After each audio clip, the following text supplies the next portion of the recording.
রেঞ্জগুলো ভাই সব এইদিকে দিয়ে দাও দিন একটু। যে সমস্ত ইঞ্জিন সকালবেলায় স্টার্টে গন্ডগোল করে, যেরকম শীতকালে প্রচণ্ড পরিমাণে গন্ডগোল করে, তা তাদের জন্যে আজকের ভিডিওটা দারুণ ভিডিও হবে। তো তার আগে সবার আগে সব এই সিমটমটা দেখে নিতে হবে। দেখেন ইঞ্জিনের কোন কোন সিমটম আছে, মানে আমরা বাইরের থেকে যে লুকটা পাচ্ছি সেই জিনিসটাকে দেখে নিতে হবে। দেখেন শুধু এইখান দিয়ে মোবিলটা বেরিয়েছে, এই মোবিল ক্যাপ দিয়ে, আর তাছাড়া কিন্তু আদার্স অন্য কোনো জায়গা দিয়ে কিন্তু এর মোবিলটা বাইরে বেরোয়নি। এই দেখেন একদম পরিষ্কার ক্লিয়ার রয়েছে।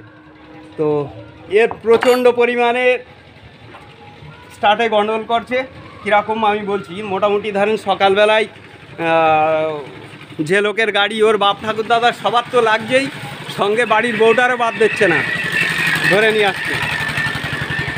নিয়ে এসে হ্যান্ডেল ঘুরিয়ে মোটামুটি 20-30 বার হ্যান্ডেল মারছে, মারার পরেও স্টার্ট হচ্ছে না। এবার কি হচ্ছে, যদিও দেখা যাচ্ছে স্টার্ট হচ্ছে, এখানে আগুন দিয়ে স্টার্ট করছে, স্টার্ট বা দেখা যাচ্ছে যে অনেক সময় ঠেলেও স্টার্ট করা যায় এই সমস্ত গাড়িগুলো।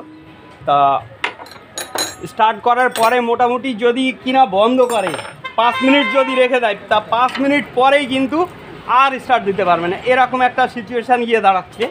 তো এই ইঞ্জিনটা খুলবো, এই ইঞ্জিনটা খুললে পারে আপনার একটা দারুণ অভিজ্ঞতা আসবে। তা পুরো ভিডিওটা আপনাকে দেখতে হবে।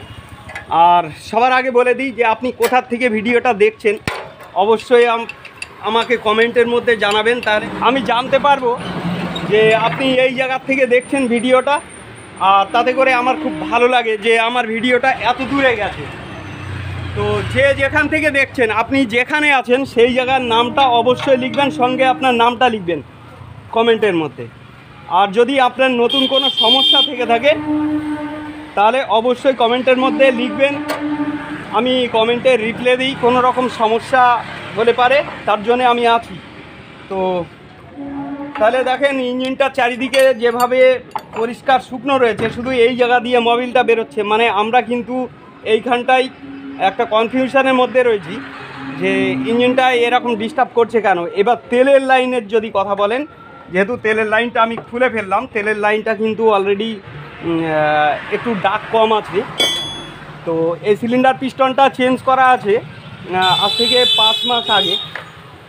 আর এই যে বডিটা দেখছেন এটা নতুন ফিটিং করা আছে, হেডটা নতুন ফিটিং করা আছে, মানে ওই টাইমে একই টাইমে করেছিল। আর এই সিলিন্ডার পিস্টনটা ওই টাইমে চেঞ্জ করেছিল, মানে বডিটা পরে চেঞ্জ করা, কিন্তু সিলিন্ডার পিস্টনটার বের করেনি বা রিংটাও বের করেনি। তো যাই হোক, আমরা এখন খুলে দেখব যে এর ভিতরে কি কি পজিশান আছে, সেইগুলোকে আমরা কাজ করব। তা চলুন আস্তে আস্তে আমরা খুলতে শুরু করি। তো সবার আগে আমরা সামনের দিক দিয়ে শুরু করি, চলুন।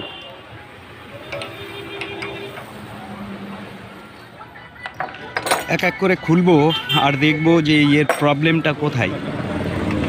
মেন ব্যাপারটা হচ্ছে এর দেখুন, এর সিলিন্ডার পিস্টন তো অলরেডি চেঞ্জ করা আছে, কিছুদিন আগে চেঞ্জ করেছে। তো মেন প্রবলেমটা আমাদের খুঁজে বের করতে হবে। দেখুন এইখানটায় কিন্তু হালকা গ্যাস হচ্ছে, সেটা বোঝা যাচ্ছে। তা চলুন ট্যাপিডটাকে আগে খুলে নিই।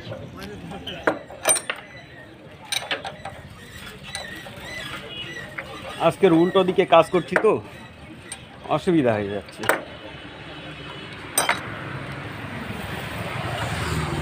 চলুন এবার দেখি ট্যাপিডটা কোনো প্রবলেম হলো নাকি না। কিন্তু এই ট্যাপিডের মাথা দেখুন বসে গেছে, ডাউন হয়ে গেছে অনেক।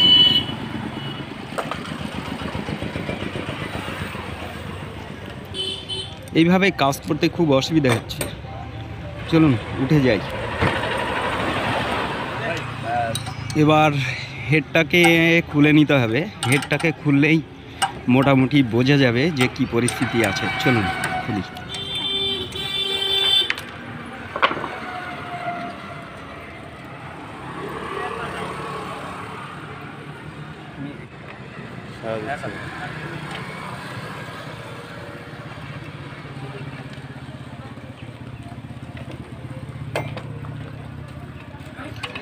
এবার দেখুন ভ্যালভগুলো যে খুব বসে গেছে তা না, কিন্তু ভ্যালভের কোনো সমস্যা এখানে দেখছি না। তো চলুন এবার গাইড দেখি কি অবস্থা আছে। সামান্য প্লে করছে এই দুটোই, তো খুলতে হবে। চলুন খুলে ফেলি। এবার টপ লেভেলটাকে দেখতে হবে খুব ভালো করে।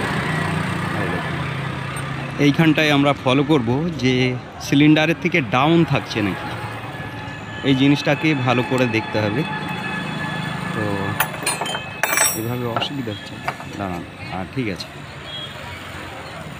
এবার দেখুন টপে নিয়ে আসি। আর তারপরে বিগিনটাকে আমাদের ফলো করতে হবে যে বিগিনটা প্লে হচ্ছে নাকি। এই যে টপে চলে আসলো, সামান্য একটু ডাউনে আছে অবশ্য।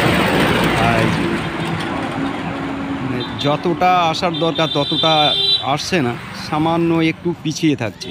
তো এই কারণে মনে হচ্ছে বিগিনটা হালকা প্লে করছে, এই জন্যেই এই যে যতটা আসার দরকার ততটা আসছে না।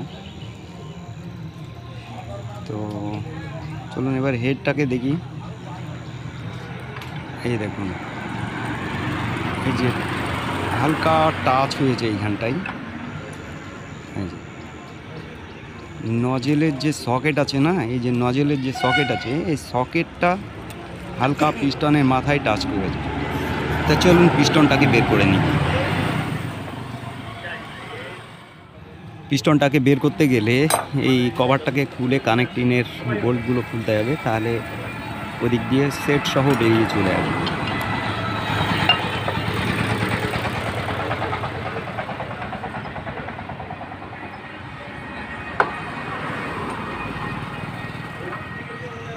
এই যে এই দুটো বোল্ট খুলতে হবে, চলুন খুলে ফেলি।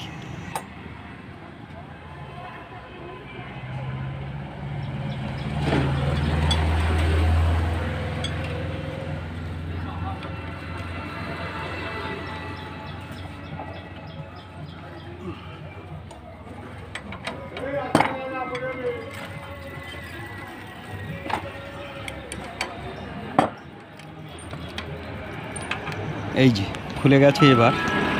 এবার দেখি কি পরিস্থিতি আছে। এই যে টপে ছিল এটা নাম্বার দিক, আর সিআর বুশটা কি পরিস্থিতি আছে এটা একটু মুছলে তবেই বোঝা যাবে। চলুন মুছে ফেলি।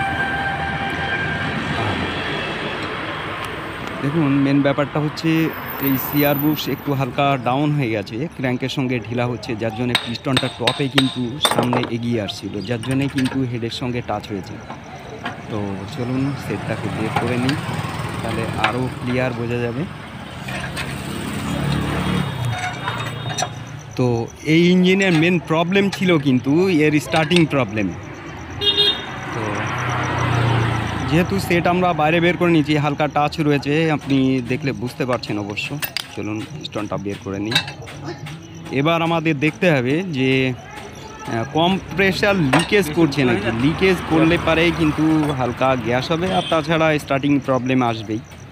তো এটা মোছার পরে আমরা দেখব যে রিংটা পিস্টনের গ্রুপের মধ্যে ঢিলা হচ্ছে না, সামান্য একটু প্লে করছে, অসুবিধা হওয়ার কথা না অবশ্য। রিংটাকে চেঞ্জ করতে হবে, আর সিলিন্ডারটা ভালো করে দেখতে হবে যে কতটা ডাউন হয়েছে এইখানটায়। তা চলুন ভালো করে মুছে ফেলি, তাহলে বুঝতে পারবো ভালো করে। তা মেন ব্যাপারটা হচ্ছে এই ইঞ্জিনটার এখন ধরেন ঠান্ডা, তো এই সকালবেলায় প্রচণ্ড পরিমাণে স্টার্টিংয়ে প্রবলেম হচ্ছে। মানে প্রত্যেকটা দিনই আগুন দিয়ে স্টার্ট করেছে এই ভদ্রলোক, আর দেখা যাচ্ছে কিছু কিছু দিন আগুন দিয়েও হয়নি। এই গাড়িগুলো ঠেলে স্টার্ট করা যায়, তা বাড়ির অনেকেই আছে, তাদের দিয়ে ঠেলাঠেলি করিয়ে আর কি স্টার্ট দিয়েছে। তা সিলিন্ডারটা ডাউন হয়ে গেছে, তো এইখানটায় কম্প্রেসার লিকেজ করছে, যার জন্যেই এই ঠান্ডার মধ্যে স্টার্ট সঠিকভাবে করতে পারছে না। সিলিন্ডার পিস্টন আমরা চেঞ্জ করে দেবো, ওটাই ভালো, কারণ 5-6 মাস হয়েছে, খুব তাড়াতাড়ি সিলিন্ডার পিস্টনটা নষ্ট করে দিয়েছে। তো চলুন আমরা নেক্সট পার্টে যাই।